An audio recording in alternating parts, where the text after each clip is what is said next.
Hello girls. It is time for another ferret video, isn't it? It has been a little while. Quite a while. Don't worry about the devil look in their eyes, just that there's a flash on the camera at the moment.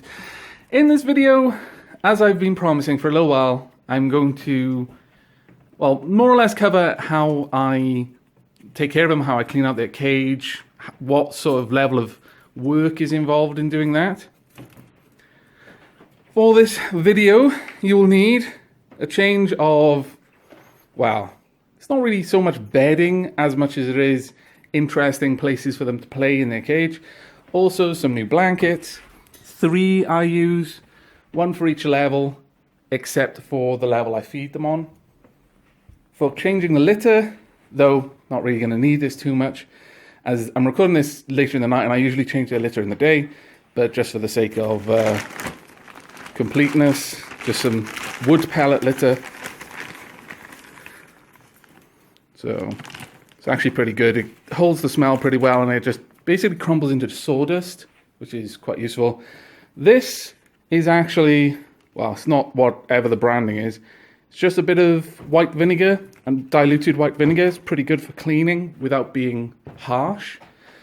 We've also got some wipes, some kitchen towel, and this is a very useful thing. I put all of their dirty bedding in here, and then this whole thing goes into the washing machine, and you just wash it like that, and it keeps all the fluff and hair from their bedding from clogging up the washing machine. Also, distractions.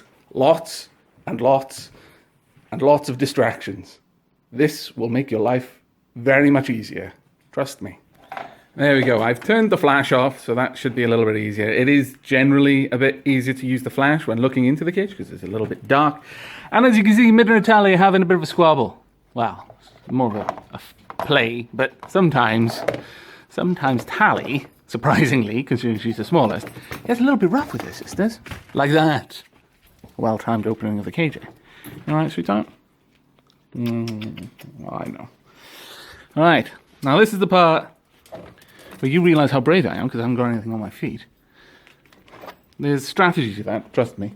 Now, first bit is just let them out. Let them have a little bit of a run around. Realize that it's time to play. If you hear them duking, that's a very good sign. They're fairly happy. All the jingle balls are in here. That is a bit of a weasel war dance there. Come on in. You're playing around with my feet. No. Come here. Once you've had them for a little bit and they've learnt that your smell is not food, you can generally be alright with it. And I knew that was going to happen. That's why I'm filming it. Got all of her jingle balls from her stash. So they're going to be busy for a little bit.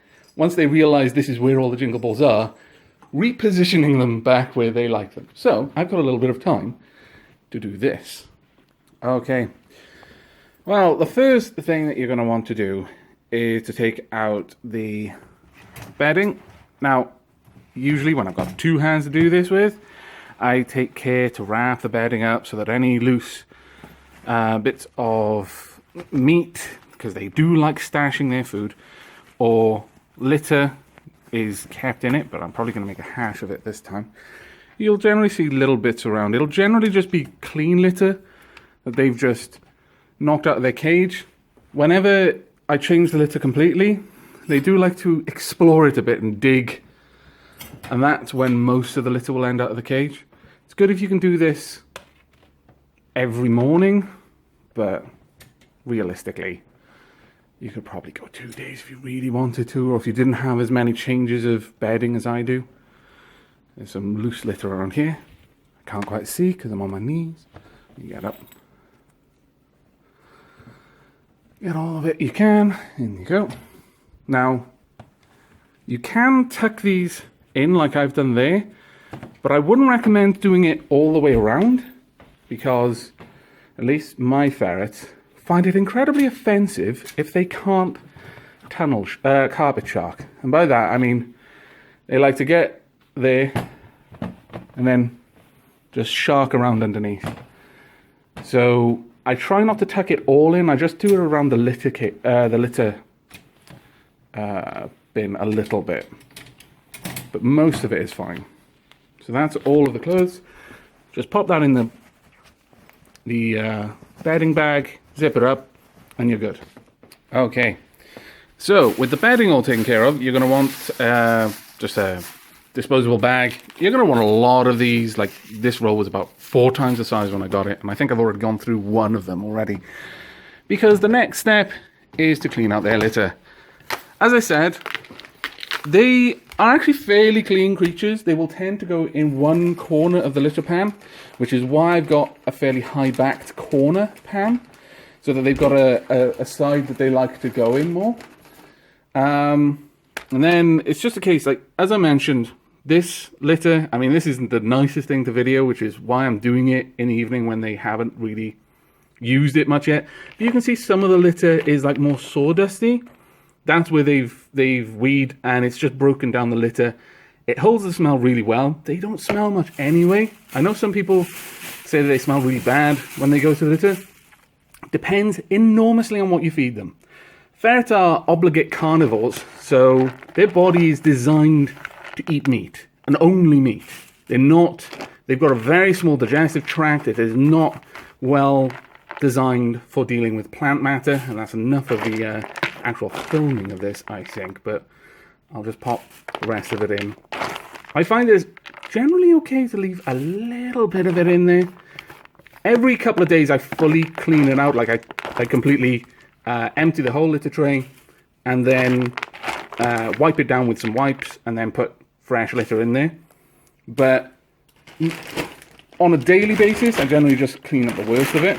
Now let's see if I can do this with one hand. You don't need much, and generally I wouldn't say you want much, because they like to burrow. And if you've got a very thick layer of litter, they're going to have a great time playing in that, which is not what you really want them to be doing with their litter pan. There we go, let's get the last little bits up off the floor. And there we go, fairly clean. As again, they generally want to have a clean place to live themselves. They're very, very clean creatures. I've mentioned in some of the comments, people have been asking about how hard is it to litter train them. It's really easy. They practically do it themselves. They'll pick a corner. Now, that might not be the corner you want them to use, so in that case, it's a little bit of training involved. But they like a corner to go in. But if you've got an older ferret there, what will happen is the older ferret, because it wants its home to be clean, if the younger ferret is going somewhere it shouldn't, the older ferret will literally scruff it and drag it to the litter bin. It'll train the younger ferret for you, which is fantastic. Okay then, now with the litter trays out of the cage, because the next step is actually cleaning the floors. Now, just a forward with this is I don't do this daily. This I clean every day. Sometimes I'll clean it more, depending on what they've fed and how much they've stashed, because the ferrets like to just pick up their food and stash it at the back behind the ramp. And I just think it's probably better if I take the time to clean that up properly and wipe it down whenever it seems particularly messy. But for the most part, it's fine. These are just little bits of bone they haven't eaten. They will eat bone and they should eat bone. So if you're feeding them, give them things with bones in. I mean, these were whole legs, so they've only left shards of bone. Do not cook anything with bone in, because it makes the bones brittle and they'll shatter into parts that can get stuck in their throat. That's very, very bad, as you can imagine. Now, on my cage, it's very easy to clean these. This is a Ferret Nation cage. So you just slide the whole tray out and you pop it down. Now, one thing I didn't cover is these kind of like antibacterial wipes. Don't use those for cleaning where the ferrets are going to be. They're more for things like cleaning the poop scoops or the actual litter pans when I clean them thoroughly. Just because ferrets have got fairly sensitive skin, so using anything with like, you know, strong cleaning agents in it, not a good idea. That is why we have the diluted vinegar. It's a fairly natural cleaner, so it's not going to be a problem for them. Just spray it down, then wipe it down. Usually I use kitchen towel for this, and this is remarkably harder than I expected, using only one hand. Very simple, just wipe it down, clean it up as best you can. And because it does smell a bit, You know, the vinegar is quite strong smelling, even diluted.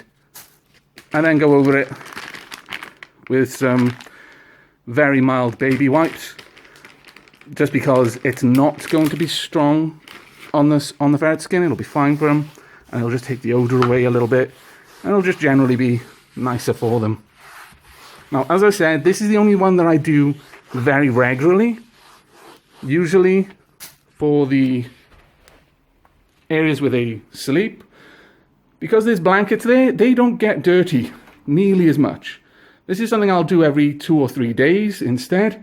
I'll do it now because I've got everything out, but I won't bother recording that, so I will bring you back in a moment. Okay, there we go. I went ahead and I put the blankets in, and especially these, off camera, because there's just no way you can do this with one hand. I can barely do it with two most of the time. So unfortunately the camera had to go to sleep for a little bit. But this is the finished cage. It probably only took me about 5 minutes to do all of this, and about 4 minutes of that was fiddling around with those little clips.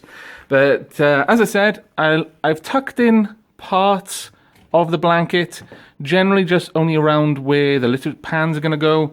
The rest of it is just ruffled up. The ferrets are going to mess that up. There's no point in trying to make the bed, as you will. But up here, the only thing is just to make sure that that hole at the back is uncovered. You might wonder, well, you know, is it wise to have blankets underneath water? This is actually attached to the cage. Yeah, there's a little bolt behind there, so you can move it around, but it just basically connects to the bars, and then you just slide that in there, so it's all held nice and carefully. And then just placing around things in interesting positions. There is a little bit of thought that goes into this.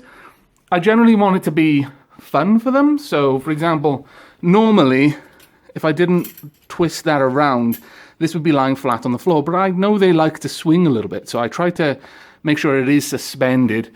Up here, I've got this facing forward so they can look out if they want to, and then can easily just pop down onto the ledge without, you know, falling. Obviously, having that around the other side wouldn't be very clever, because that's where the litter pan's going to be, so they literally just fall out into the litter pan.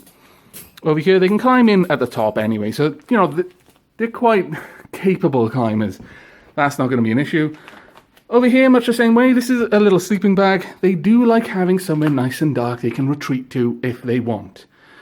That's not just for when they want to go to sleep and they want a little bit more darkness. It's for if they're feeling agitated. And generally, I like to think that they have no reason to feel agitated. But sometimes just wrestling with their sisters, or if there's a lot of noise going on, they just want to go somewhere where they think, this is my place. Nothing can come in here if I don't want it to. And if they like hiding in these places, I generally won't take them out of them. If I want to let them out to play, I'll open the doors and I'll wait for them to come to me. At this point, they're fairly happy to come to me. If I just lay my hand down like that, they know, okay, if I want to go down, I can just crawl up the arm and then I'll lift them around. And this is just a shoot. They love climbing up and down. Hopefully they get all of their trouser leg climbing intentions out of their system before I get involved. Then with the litter pans, it's just a case sliding it back. They have little hooks at the sides, so you just hook it at the back, at the front, and they can't move it. Well, they do try very hard sometimes, but generally speaking, it's pretty secure, and you don't have to worry about it. And that is all that is involved in cleaning up their cage. In total, probably less than 10 minutes work. That's daily, and it keeps their living environment very, very clean. That was including, you know, properly cleaning both the, not only the food level, but all of them.